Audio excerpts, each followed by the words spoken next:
My name is Daniel Moore, and this is something I've never talked about publicly. Not because I don't want to, but because every time I remember it, my hands start shaking. This happened 3 years ago, in winter, a few days before Christmas. I was living alone in a small apartment on the edge of the city. Nothing fancy, just quiet. That night, I came home late from work. It was around 11:40 p.m. I remember the time clearly because I checked my phone the moment I walked in. The apartment was dark, silent, too silent. I dropped my keys on the table, took off my jacket, and that's when my phone rang. Unknown number. I usually don't answer those. But something about that call felt urgent, like if I ignored it, something bad would happen. So I answered. I didn't say hello. I just listened. At first, there was nothing. Then I heard breathing, slow, controlled, not like someone struggling, like someone waiting. I finally spoke. "Who is this?" The breathing stopped, and a voice whispered my name, not loudly, not clearly, just enough for me to hear it. "Daniel." My stomach dropped. I asked again who it was. The voice replied, "I'm downstairs." I laughed, not because it was funny, because my brain refused to accept it. I lived on the 6th floor, and no one knew my exact schedule. I walked toward the window, pulled the curtain slightly. The streetlight was on, snow falling, and right below my building entrance, someone was standing there, looking straight up at my window, holding a phone to their ear. I froze. My phone was still pressed to my ear. The call hadn't disconnected. I could hear breathing. The same slow, steady breathing. The man outside didn't move, didn't wave, didn't speak. He just stood there, staring. I whispered into the phone, "Why are you here?" For a few seconds, nothing. Then the voice said something that made my chest tighten. "You left your light on." I slowly looked behind me. The living room light was on. I never turn it on when I leave. My heartbeat started pounding in my ears. I asked, "How do you know that?" The voice replied calmly, "Because I was here before you came home." My grip on the phone loosened. I checked the door, locked, deadbolt in place. No signs of forced entry. I stepped back toward the window.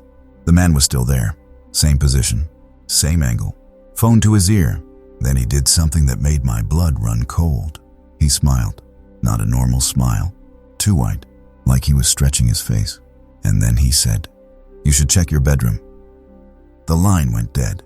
I stood there frozen. My heart screamed not to move, but curiosity or fear pushed me forward. Each step toward the hallway felt heavier. The air felt colder, quieter. I reached my bedroom door. It was slightly open, just an inch. I hadn't left it like that. My hand shook as I pushed it open. The room was dark, but I could see something on my bed. My phone, the same phone I was holding, lying there, screen glowing. Incoming call, unknown number, and that's when I realized the phone in my hand wasn't ringing anymore. My hands were shaking so badly, I almost dropped the phone. One phone in my hand, another lying on my bed, both ringing, same ringtone, same number. My mind refused to process it. I looked down at the phone in my hand. The screen was dark now. No call, no signal. I pressed the power button. Nothing, dead. But the phone on the bed kept vibrating, ringing, waiting. I took a step closer. The air felt thick, heavy, like something was pressing down on my chest. I reached the bed and picked up the ringing phone. The screen lit up. Incoming call. No number. Just one word. Upstairs. My stomach dropped. I live on the top floor. There is no upstairs. Before I could think, the call answered itself, and I heard myself, my voice, breathing, whispering, "I can see you." I spun around. The bedroom was empty, but I felt it. That feeling when someone is standing too close behind you. I turned slowly. Nothing. Then the closet door creaked. Just a little. I hadn't opened it. I hadn't touched it. The phone in my hand vibrated again. A message appeared. Text message. "Don't turn around." My heart was pounding so hard it hurt. The closet door opened wider. A shadow spilled out onto the floor. Too tall, too thin. And then I heard it. The same breathing from the phone. Now inside the room, right behind me. I didn't scream. I couldn't. My body wouldn't move. And then something leaned close to my ear and whispered, "You weren't supposed to notice me yet." The lights went out. Complete darkness. My phone slipped from my hand, and the last thing I felt before everything went silent was a cold finger gently pressing against the back of my neck. I don't know how long I stood there. Seconds, minutes, maybe longer. Everything went black. No sound, no air, just that cold pressure on my neck. And then I gasped, hard, like I'd been underwater. The lights flickered back on. I was on the floor. My phone lay a few feet away, cracked. The room was empty. The closet door was closed. No shadow, no breathing, just silence. I crawled toward the phone and checked the time. 12:13 a.m. Only 3 minutes had passed, but it felt like hours. I picked up the phone. No missed calls, no messages, no call history, nothing. I convinced myself it was stress, lack of sleep, my brain playing tricks. I stood up. That's when I noticed something that made my blood run cold. The front door was wide open. I never opened it. I ran to the hallway. The building was silent, lights flickering, cold air rushing in from the stairwell. Then I saw it. Footprints, wet, bar, leading from my apartment, up the stairs, not down, up, toward the roof. I don't know why I followed them. Fear maybe, or curiosity, or something pulling me. Each step felt wrong, like I wasn't supposed to be there. When I reached the rooftop door, it was already open. The wind was howling, snow falling hard, and standing near the edge was the man, the same one from outside. Same clothes, same still posture, back facing me. I whispered, "Who are you?" Slowly, he turned around, and my heart nearly stopped. He had my face, not similar, not close. Exact. Same scar above the eyebrow, same eyes, same expression. He smiled and said, "I answer the calls, so you don't have to." Then he stepped backward, off the roof. I ran forward, looked down. There was nothing, no body, no sound, just snow. And my phone vibrated. One new message from an unknown number. It said, "Now you know, don't answer next time." I didn't sleep that night. I sat on my bed staring at my phone, waiting for it to ring, but it didn't. Morning came. Sunlight filled the room. Everything looked normal. Too normal. I told myself it was a hallucination. Stress, loneliness, a bad dream. But deep down, I knew it wasn't. Because when I checked my phone records, there was a call logged at 11:40 p.m. Incoming. Duration, 6 minutes, 13 seconds. From my own number. I tried to forget it. Days passed. Then weeks. Nothing happened. No calls, no shadows, no whispers. I started to believe it was over. Until one night, my phone rang again. Same ringtone. Same time. 11:40 p.m. This time I didn't answer. I let it ring. And ring. And ring. Then a voicemail notification appeared. I didn't open it. I couldn't. But curiosity won. I pressed play, and I heard my own voice. Calm, emotionless, saying, "You did well. You didn't answer, but someone else will." Then the message ended with something that made my blood turn cold. A new voice, not mine, not human, whispering, "We always get someone." That's when I understood. It was never about me. It was about continuation, a chain, a transfer. Someone answers, someone survives, someone replaces. Since that night, I've received dozens of calls, different numbers, different voices, sometimes crying, sometimes begging, sometimes silent. I never answer, but every Christmas, at exactly 11:40 p.m., my phone vibrates once, just once, and stops, because it's reminding me I escaped, but I'm not free, and one day, when I finally answer again, I'll be the one making the call. My name is Ryan Keller. I work night shifts. Nothing unusual about that. I manage inventory at a small warehouse outside the city. Same routine, same timings, same drive home every night. This happened on a completely normal day. No holiday, no storm, no special date. Just another late shift. I left work at 2:17 a.m. I remember because my car clock is always 5 minutes fast. The road was empty. Streetlights. Silence. About 10 minutes into the drive, my phone rang. Bluetooth picked it up automatically. Unknown number. I ignored it. It rang again and again. On the third call, I answered. "Hello?" For a second there was static. Then a man spoke. His voice was calm, too calm. He said, "You're driving faster than usual tonight." My foot eased off the accelerator instantly. I hadn't told anyone I was driving. I said, "Who is this?" He didn't answer. Instead, he said something that made my grip tighten on the steering wheel. "You passed the gas station without stopping." That was true. I always stopped there. Always. Except tonight. I asked him how he knew that. He chuckled softly and replied, "I watch patterns." I told him he had the wrong number. He said, "No, I have the right person." I checked my mirrors. No cars behind me. No headlights. Just darkness. The man continued, "You'll reach your apartment in 7 minutes." That's when I felt it. That slow, creeping realization. He wasn't guessing. He was following my routine. And then he said the one thing that made my blood turn cold. "You left your bedroom window unlocked." I didn't respond right away. My eyes stayed locked on the road. Street lights passed one by one, like a countdown. "How do you know about my apartment?" I asked. The man didn't answer immediately. Instead, I heard a faint sound through the phone, a soft tap, and then another, like fingers hitting glass. He said, "You keep it open because the lock sticks." My chest tightened. That wasn't something anyone could see from outside. I slowed the car near a red light. My phone screen lit up. The call timer was still running. 0643, 0644. I asked, "Where are you right now?" He whispered, "Close enough." The light turned green. I drove faster. My apartment building came into view earlier than I expected. 7 minutes. He was right. As I turned into the parking lot, he said, "Don't look up yet." Every instinct told me to do the opposite, but I didn't. I parked, engine off. The silence felt heavy. My phone crackled again. "Now look."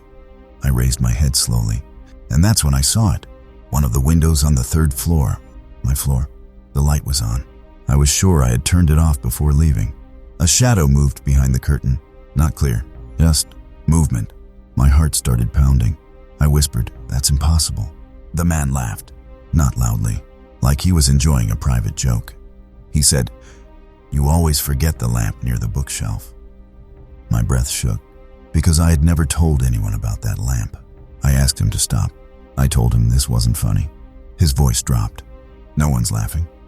Then he said, "You're still in your car." I looked down. My keys were still in my hand. He continued, "And your door is unlocked."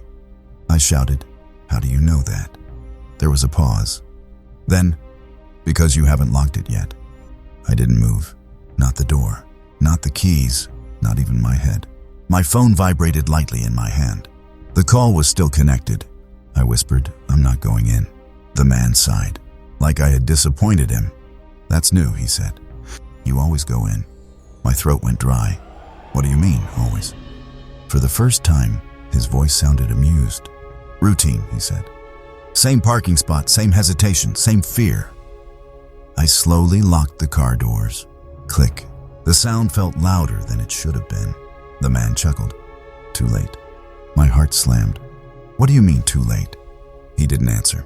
Instead, I heard a sound, not from the phone. From inside the building, a door opening, metal creaking. My apartment door. I froze. I stared at the entrance from my car. Nothing moved.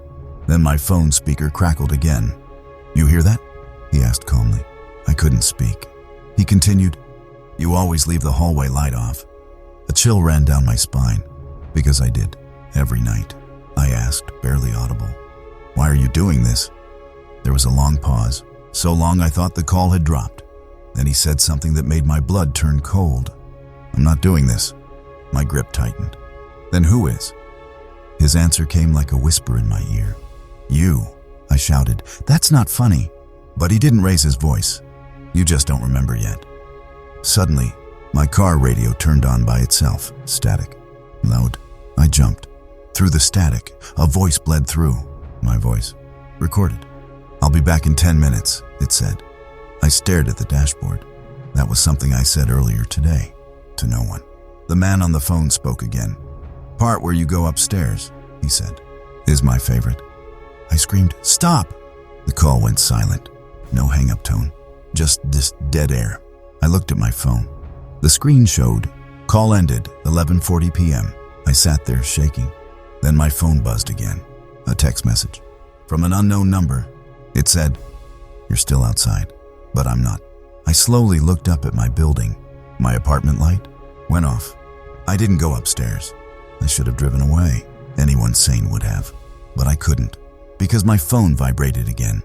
Same unknown number. Another message. "You usually come in by now."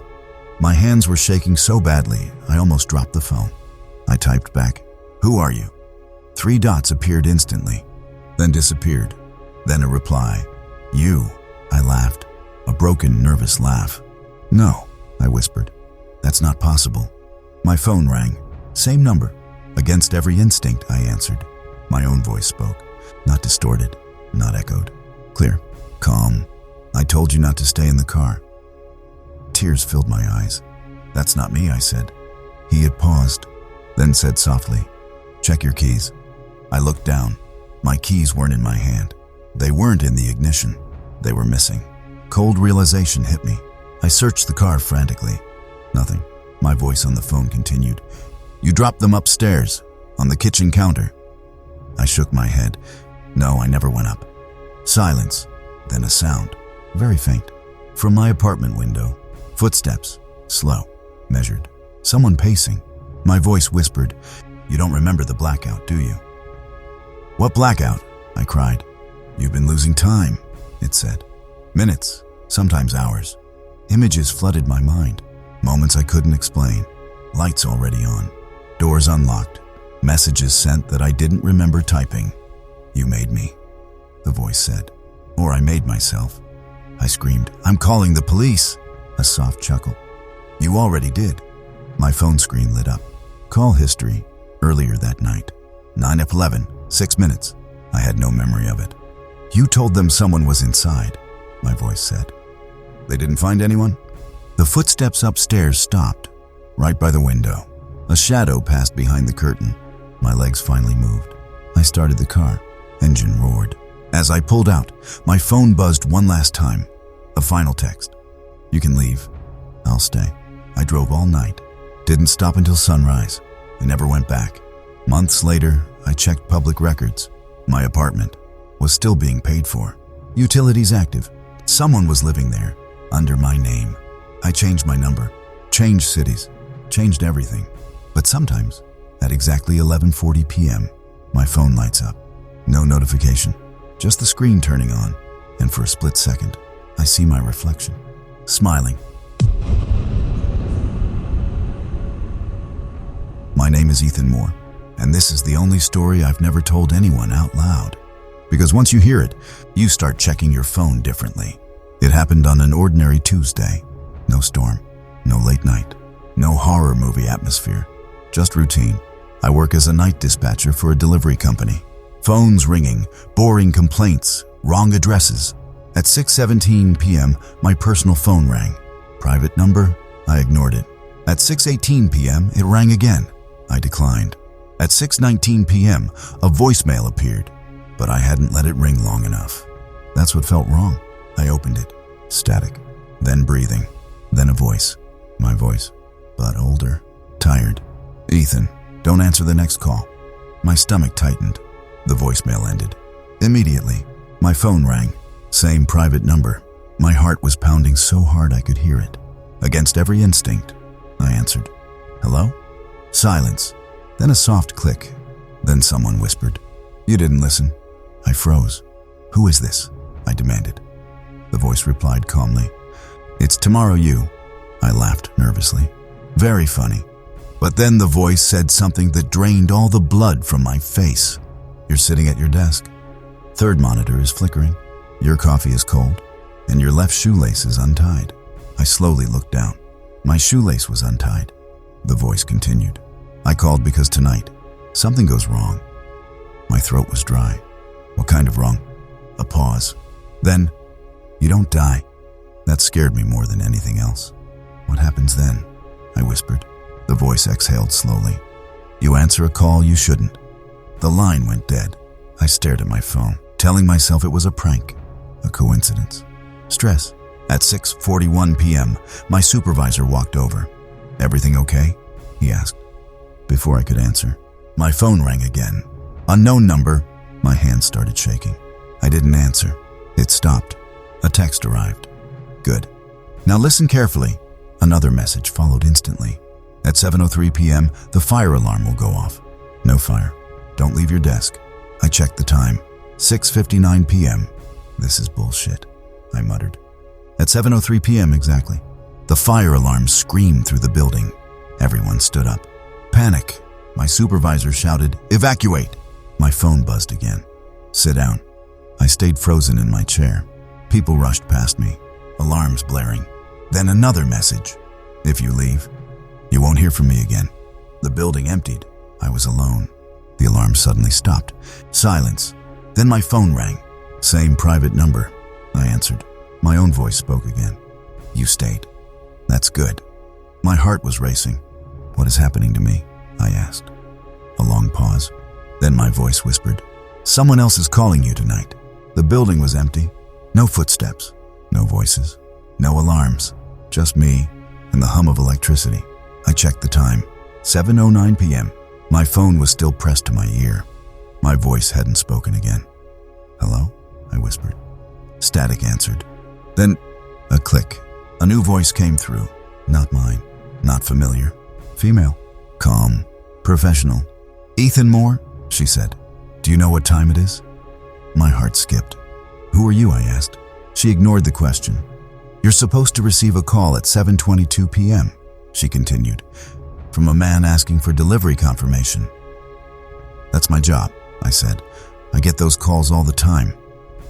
Yes, she replied softly, but this one isn't real. Cold crawled up my spine. What do you mean, not real? She paused, then said something that made my stomach twist. He's already dead when he calls you. The line went silent. I pulled the phone away from my ear. My hands were sweating. This was too elaborate to be a prank. Too specific. Too controlled. At 7:21 p.m., my desk phone rang. Internal line. Caller ID showed a number that didn't exist in our system. I stared at it. My personal phone vibrated. A text from the private number. Do not answer that call. Then another message appeared. From a different unknown number. You have to answer. This is where it starts. 2 messages. 2 instructions. Opposite. My heart was hammering. I answered the desk phone. Dispatch, I said. Breathing. Heavy, wet. Then a man spoke. My package hasn't arrived. His voice sounded distant, like he was speaking from underwater. I asked for his tracking number. He gave it. As I typed it in, my screen froze, then glitched. The system pulled up a delivery marked failed. Reason, recipient deceased 2 hours ago. My blood went cold. Sir, I said slowly, can you tell me your address? He did. I recognized it instantly. A warehouse fire. From earlier that evening. 3 fatalities. I remembered the news alert. My phone buzzed again. Unknown number. Hang up. You're not supposed to hear this part. The man on the line suddenly whispered, he told you not to answer, didn't he? My throat tightened. How do you know that? A soft, broken laugh. Because he never lets anyone finish the call. Who is he? I asked. Silence. Then the man said, he's listening. Every monitor on my desk flickered. Lights dimmed. The phone line crackled violently. Then another voice cut in. Sharp, angry, my voice. End the call. The dead man laughed. You promised, Ethan, he said. You said you'd stay on the line next time. I don't know you, I shouted. Oh, you will, he replied. Soon. The call dropped. The room went dark. Emergency lights kicked in. My phone rang immediately. Private number? I answered without thinking. My voice spoke again. But this time it sounded afraid. You talked to him, it whispered. Who was that? I demanded. A long pause. Then my voice said quietly, that was your replacement. My stomach twisted. Replacement for what? For me. My phone vibrated again. A new call incoming. No caller ID, but this time, the name field wasn't empty. It said, the screen stared back at me. Incoming call, Ethan Moore. My name, my number, my photo. I didn't answer. I couldn't. The phone kept ringing. Each vibration felt like a pulse, like the phone itself was alive. My other phone buzzed. Private number, a text appeared. If you answer that call, you won't be the one who hangs up. I swallowed hard. What happens if I don't? I whispered to the empty room. The call stopped for 3 seconds. Then every phone rang at once. Desk phone, personal phone, emergency line, all showing the same name. Ethan Moore. I screamed, "Stop!" Everything went silent. Then clapping, slow, deliberate, coming through my headset. "Well done," a voice said. Not mine, not the woman's. Something in between. "You lasted longer than most." "Who are you?" I demanded. The voice chuckled. "We don't use names anymore." The lights flickered. On one monitor, a video feed appeared. Security camera. My apartment. Someone was inside, sitting on my couch, watching TV. He leaned forward. The camera zoomed in.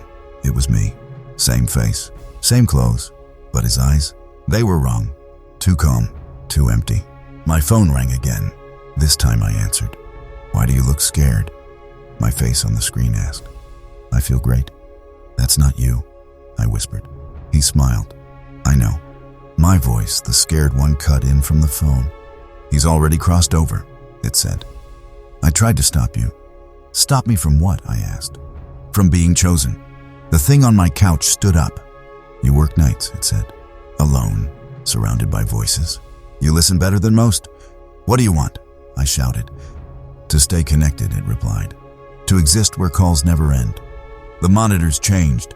Footage of other people, other desks, other dispatchers, each one answering a call, each one freezing, each one replaced. "You think this started tonight?" it said calmly. It didn't. My phone vibrated. A memory surfaced. A gap, weeks ago. A call I couldn't remember finishing. A night where time skipped. My voice whispered through the phone. That's when he first picked up. My knees buckled. "So I already answered once?" I asked. The thing smiled wider. "Yes," it said. "And you promised you'd help." The room darkened. Only the phone screens glowed now. The woman's voice returned. Firm, urgent. "There's still one way out," she said. "How?" I begged. "You have to let him keep your voice. Or your body." The thing tilted its head. "Choose carefully," it said. "We don't like sharing." My phone displayed 2 incoming calls. One labeled voice. The other, self. I stared at the screen. My finger hovered. Shaking, I chose. My finger hovered over the screen. 2 options, 2 endings. Voice. Self. The thing wearing my face smiled patiently. "Take your time," it said. "We'll wait." The woman's voice whispered urgently through the static. "If you choose self, you disappear. If you choose voice," my own scared voice said, "you stay, but never speak again." I laughed softly. "A broken sound. My whole job is answering calls," I said. The thing nodded. "Exactly." I closed my eyes and pressed voice. The world didn't explode. It didn't go dark. Instead, everything went quiet. Not silence. Absence. Like sound had been removed from reality. I opened my mouth. Nothing came out. I screamed, but I couldn't hear it. The thing on the screen straightened. Its posture changed. More confident. More complete. "Thank you," it said, using my voice. The lights came back on. The monitors stabilized. The building felt normal again. Too normal. My phone buzzed. A message appeared. "Transfer complete." The woman's voice returned one last time, fading. "You'll still hear them," she said gently. "You just won't answer." The thing picked up the desk phone. "Dispatch," it said smoothly. A customer's voice came through. "Hello? I think I have the wrong number." "Don't worry," it replied. "You reached the right place." I tried to run. My body moved, but not the way I wanted, like I was watching myself from behind my own eyes. The thing stood up, walked, left the building. I followed, trapped, watching. Weeks passed. I watched it live, my life, my apartment, my routines, my smile. People said I seemed calmer, more focused, less human. And me? I was still there, listening. Every ring, every breath on the other end, every whisper before someone spoke. That's when I understood. It wasn't replacing people. It was collecting listeners. People who stayed on the line. People who didn't hang up. People like me. Tonight, someone else is sitting at a desk. A phone is ringing. They hesitate, and somewhere inside this body, I lean forward, hoping they answer.